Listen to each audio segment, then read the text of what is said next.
एक पुराने पहाड़ी गांव में एक सम्मानित सेठ रहता था जिसका नाम था धर्मपाल। उसके पास खेत, बाग और एक बड़ा हवेली नुमा घर था।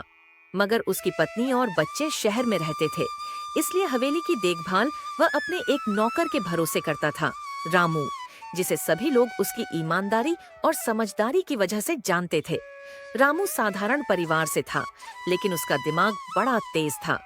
चाहे कोई काम मुश्किल हो या आसान, वह हर स्थिति का हल शांत दिमाग से निकाल लेता था। इसी कारण से सेठ धर्मपाल को उस पर पूरा भरोसा था। एक दिन सेठ ने सोचा, कहते हैं रामू बड़ा चतुर है, क्यों न इसकी योग्यता की परीक्षा ली जाए। उसने रामू को बुलाकर कहा, रामू, मैं तुम्हें एक जिम्मेदारी देना चाहता हूँ।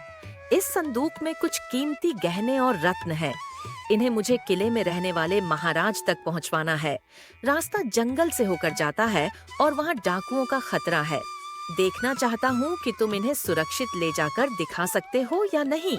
रामू बोला, मालिक, मैं कोशिश पूरी करूंगा। ईश्वर की कृपा से सब ठीक होगा। रामू संदूक लेकर चल पड़ा। रास्ते में जंगल आते ही उसने देखा कि कुछ संदिग्ध लोग उसके पीछे पीछे चल रहे हैं। उसे समझ आ गया कि यह लुटेरों का झुंड है। उसने तुरंत पास ही पड़े सूखे पत्ते, गोबर और घास उठाई, संदूक पर लपेट दी और बाहर से उसे ऐसा बना दिया मानो यह सिर्फ जलावन की एक साधारण गठरी हो। थोड़ी देर रामू ने विनम्रता से कहा, हुजूर, इसमें तो बस सूखी लकड़ियां हैं। खाने बनाने के लिए सेठ जी ने भेजी है, चाहें तो खोल कर देख सकते हैं। लुटेरे उसकी गरीबी देखकर हंस पड़े। चल चल जा, हमारे पास लकड़ियां देखने का समय नहीं है। रामू ने राहत की सांस ली और आगे बढ़ गया। कुछ देर बाद वह एक चौड़ी नदी के किनारे पहुंचा। वहां एक छोटी नाव थी। मल्लाह ने चेतावनी दी, नाव ज्यादा वजन सह नहीं पाएगी, सोच समझकर सामान रखना। रामू ने सोचा, अगर संदूक भारी निकला तो सफर बीच में खतरे में पड़ सकता है। उसने कीमती रत्नों को एक कपड़े में बांधा और उसे अपने पेटीकोट, अंदर पहने कपड़े में छिपा लिया। बाकी हल्का सामान नाव में रखा और सुरक्षित नदी पार कर गया। किले में पहुंचने पर महाराज ने उसकी सूझबूझ सुनकर उसकी सराहना की। रामू, तुम्हारी समझदारी देखकर मैं प्रभावित हूँ।